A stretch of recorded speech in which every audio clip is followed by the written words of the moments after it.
Super 8 পর্যায়ে ভারতের প্রথম ম্যাচ আজ সাউথ আফ্রিকার সাথে, অর্থাৎ 22শে ফেব্রুয়ারি সন্ধ্যে 7টায় আহমেদাবাদের নরেন্দ্র মোদী স্টেডিয়ামে মুখোমুখি হবে আগের বিশ্বকাপের দুই ফাইনালিস্ট ইন্ডিয়া এবং সাউথ আফ্রিকা।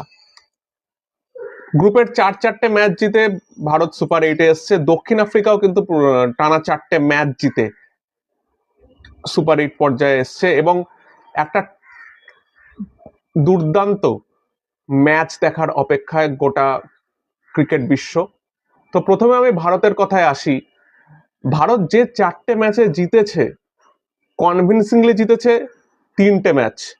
একটা ম্যাচ অর্থাৎ প্রথম ম্যাচে ইউএস এর সাথে আমাদের একটা ব্যাটিং কোলাপস হয়েছিল, সেখান থেকে ক্যাপ্টেন সূর্যকুমার যাদব টিমটাকে একটা ভদ্রস্থ জায়গায় নিয়ে যায় এবং আলটিমেটলি বোলারদের সাহায্যে আমরা ম্যাচটা জিতি। সেকেন্ড ম্যাচেও কিন্তু ঈশান কিষান দুর্দান্ত ইনিংস খেলেছিল, বাদ বাকিরাও একটু কন্ট্রিবিউট করেছিল, শিবম দুবে থেকে সূর্যকুমার যাদব থেকে। তারপরে আহমেদাবাদে আমরা দেখেছি যে নেদারল্যান্ডসের সাথেও আমাদের যতটা ভাবা হয়েছিল যে 200-র উপর আমরা রান করব, সেই অনুযায়ী কিন্তু আমাদের ব্যাটিং সেদিন ক্লিক করেনি। অর্থাৎ সেই দিন স্পিনের বিরুদ্ধে আমরা একটু ফেসেছি এবং যেটা দেখা যাচ্ছে ভারতীয় ব্যাটিং লাইন আপে যেহেতু হার্দিক এবং স্কাই ছাড়া বাদবাকি সবাই লেফট হ্যান্ডেড ব্যাটসম্যান, অর্থাৎ 8 নম্বরে অক্ষর প্যাটেলকে আমরা যদি ধরে নিই তাহলে ওই দুজন বাদ দিয়ে 6জন লেফট হ্যান্ডার। তাই পাওয়ার প্লেতে এবং মিডল ওভার্সেও ভারতের বিরুদ্ধে প্রতিপক্ষ কিন্তু অফ স্পিনারদেরকে নিয়ে আসছে এবং সেই ক্ষেত্রে সেই সমস্ত অফ স্পিনাররা যে খুব বল করে তাদের হয়ে এরকম নয়। যেমন পাকিস্তান ম্যাচে আমরা দেখেছিলাম সালমান আলী আগা বল করতে, এরাসমাস বলে নামিবিয়া ম্যাচে দুর্দান্ত বল করেছিল এরাসমাস, এবং আরিয়ান দাস হয়তো নেদারল্যান্ডসের হয়ে বেশ বল করে। অর্থাৎ দেখা যাচ্ছে ভারতের এগেনস্টে কিন্তু আমাদেরকে অফ স্পিনার ঠেলে দেওয়া হচ্ছে, আমাদের এগেনস্টে অফ স্পিনার ঠেলে দেওয়া হচ্ছে এবং স্পিনারদের এগেনস্টে আমরা বেশ ফেসেও যাচ্ছি। তাদের এগেনস্টে আমাদের স্ট্রাইক রেট বেশি হচ্ছে না, অফ স্পিনারের এগেনস্টে আমরা উইকেটও দিচ্ছি। যেমন অবভিয়াসলি অভিষেক শর্মাকে নিয়ে পরপর 3টে ম্যাচের পর অলরেডি কথা শুরু হয়েছে। আমি অভিষেক শর্মাকে নিয়ে একটা আলাদা সেপারেট ভিডিও বানিয়েছি, যেটা কিছুক্ষণ পরে আপলোড করব, সেটা নিয়ে পুরো কথা বলেছি। তিলক ভার্মার স্ট্রাইক রেট নিয়েও কথা হচ্ছে, বেশি স্ট্রাইক রেটে খেলতে পারেনি, রানও বেশি করেনি। প্রথম 3টে ম্যাচে 25 রান, কিন্তু তারপরের ম্যাচে 31। স্ট্রাইক রেট কোনো ম্যাচেই 150-এর উপর ছিল না। তো সেই নিয়েও প্রেস কনফারেন্সে কথা হলেও ক্যাপ্টেন স্কাই এবং টিম ম্যানেজমেন্ট কিন্তু অভিষেক এবং তিলক ভার্মার উপর নিজেদের ভরসা দেখিয়েছে। পরবর্তীকালে আমরা দেখেছি শিবম দুবে দুর্দান্ত ফর্মে আছে, হার্দিকও একটা ম্যাচে হাফ সেঞ্চুরি করেছে, সূর্যকুমারও প্রথম ম্যাচে দুর্দান্ত খেলার পর তারপরের ম্যাচে স্পিনের বিরুদ্ধে কিন্তু ও ফেসেছে। এইবার একটা ব্যাপার হচ্ছে, যেরকম বাইলেটারালে 200-র বেশি রান হতো, এই বিশ্বকাপে আমরা দেখেছি পিচ কিন্তু ওরকম ফ্ল্যাট ট্র্যাক হচ্ছে না।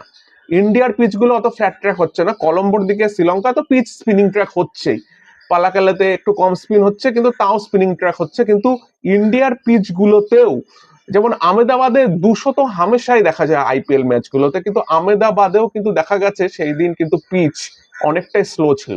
আজকে আহমেদাবাদে ব্ল্যাক সয়েলের পিচ যেটুকু শোনা গেল, এবং ব্ল্যাক সয়েলের পিচও কিন্তু একটু হলেও স্পিনকে সাহায্য করে। তো আজকেও যে বিশাল ব্যাটিং উইকেট হবে সেরকম হয়তো নাও দেখা যেতে পারে। এবং ইন্ডিয়াতে যে কটা ম্যাচেই খেলা হচ্ছে, যে 200 হয়েছে যদিও, কিন্তু ওয়াংখেড়ের কিছু উইকেটও আমরা দেখেছি যে একটু স্পিন ফ্রেন্ডলি হয়েছে, এবং ওয়াংখেড়েতেও কিন্তু যেহেতু ফ্ল্যাট ব্যাটিং ট্র্যাক হয় এবং ডিও কিন্তু কম পড়েছে। যেটা ভাবা গেছিল যে সেকেন্ড হাফেও মানে প্রচুর ডিউ পড়বে, শিশির থাকবে, বল ভিজে থাকবে, বল গ্রিপ করতে অসুবিধা হবে স্পিনারদের, সেরকম কিন্তু হয়নি। এবং বল কিন্তু থেমে থেমে এসছে। ফ্রি ফ্লোয়িং স্ট্রোক মেকার যারা ইন্ডিয়ার বেশি ক্ষেত্রে ফ্রি ফ্লোয়িং স্ট্রোক মেকার, এবং ইন্ডিয়া একটা ওই রকম অ্যাপ্রোচেই খেলেছে লাস্ট 2 বছর, যে যেই আসবে সেই চালিয়ে খেলবে। সেখান থেকেও কিন্তু ইন্ডিয়া একটু সরে এসেছে, কারণ সেটাই কালকে সূর্যকুমার যাদব বলছিল যে প্রেস কনফারেন্সে, যে আমাদের থেকে এক্সপেকটেশন আমরা জানি আমাদের অনেক বেশি, কিন্তু যেহেতু এই উইকেটগুলো একদম টিপিক্যাল ব্যাটিং ফ্রেন্ডলি উইকেট নয়, পাটা উইকেট নয়, তাই আমরাও নিজেদের খেলার কিন্তু একটু বদল এনেছি। কিন্তু আমি আবার বলবো, তাও কিন্তু ইন্ডিয়ার স্পিনের এগেনস্টে কিন্তু একটু হলেও ফাঁসছে। স্পিনের এগেনস্টে ইদানিং আমরা একদমই ভালো খেলছি না, যে কোনো বলের ফরম্যাটে হোক। সাউথ আফ্রিকার একটা বোলার হারমার, যে কিনা 90% ওদের টেস্ট টিমে থাকেই না, সে এসে 5 উইকেট হল 6 উইকেট হল নিয়ে চলে গেল এই কিছুদিন আগে যে নভেম্বর মাসে টেস্ট সিরিজটা হলো এবং ভারত 2-0 হেরে গেল। তো স্পিনারদের এগেনস্টে কিন্তু আমরা ফেসে যাচ্ছি। এবং এরাসমাসকে কজন চিনতো, নামিবিয়ার এরাসমাস যে ক্যাপ্টেন ওদের, তাদেরকে কজন চিনতো, সেও কিন্তু ইন্ডিয়ার এগেনস্টে উইকেট পেয়ে গেছে। তো স্পিনার এগেনস্টে আমরা যেরকম উইকেট দিচ্ছি সেরকম রানও করতে পারছি না, স্ট্রাইক রেট কিন্তু ইয়ে হচ্ছে। কিন্তু আমার মনে হয় প্রতিটা টিমেরই একটা নির্দিষ্ট সময় থাকে পিক করার, এবং সুপার 8 হচ্ছে আদর্শ সময় কোনো টিমের পিক করার, যেটা আমরা 2024-এও দেখেছিলাম। ইন্ডিয়া কিন্তু আফগানিস্তান এবং অস্ট্রেলিয়ার সাথে 2024 সালে ঠিক সময়ে পিক করেছিল সুপার 8-এ। তো এই ম্যাচটাও এই জন্যই গুরুত্বপূর্ণ যে ঠিকঠাক পিক করতে হবে ইন্ডিয়াকে। এবার দেখা যাক ইন্ডিয়া ফার্স্টে ব্যাটিং পায় না বোলিং পায়, কারণ ইন্ডিয়া টস হারুক কি জিতুক এই বিশ্বকাপে এখন পর্যন্ত 4-4টে ম্যাচেই কিন্তু আগে ব্যাট করেছে। অন্যদিকে সাউথ আফ্রিকাও কিন্তু একটা ব্যালেন্স সাইড। হ্যাঁ, ওদের ব্যাটিং এও কিছু গলতি আছে, অতটা ধারাবাহিক পারফর্ম করতে পারে না, কিন্তু ওদের বোলিং অ্যাটাকটা আমি বলবো রাবাডা এখনো সেই ফর্মে দেখা যায়নি। রাবাডা, এনগেডি, বস বলে যে অলরাউন্ডারটা আছে, এছাড়া কেশব মহারাজ, ব্যাটিং এ ডেভিড মিলার থেকে শুরু করে ব্রেভিস আছে, ডিকক আবার ফিরে এসছে আমরা দেখেছি T20 ফরম্যাটে, উইকেলটন আছে, অর্থাৎ ওদেরও কিন্তু ব্যালেন্স সাইড। তবে সাউথ আফ্রিকাও আমি বলবো যে ওরাও যে পুরো 100% পটেনশিয়াল নিয়ে গ্রুপ লিগ খেলেছে সেরকম না। আফগানিস্তানের ম্যাচটা কিন্তু ওরা হেরেই গেছিল, আফগানিস্তানের বদলে অন্য কোনো টিম হলে হয়তো ওই ম্যাচটা বের করেই দিত। কিন্তু India versus south Africa last কিছুদিন আমরা বছরে দেখেছি যে সাদা বলের ফরম্যাটে ম্যাচগুলো কিন্তু বেশ ক্লোজ হয়েছে, বেশিরভাগ ক্ষেত্রে ইন্ডিয়া জিতেছে। যদি আমরা T20 বিশ্বকাপের হিস্ট্রি দেখি, 7টা ম্যাচে এখন অব্দি ইন্ডিয়া 5টা ম্যাচ জিতেছে, 2টো ম্যাচ কিন্তু সাউথ আফ্রিকা জিতেছে।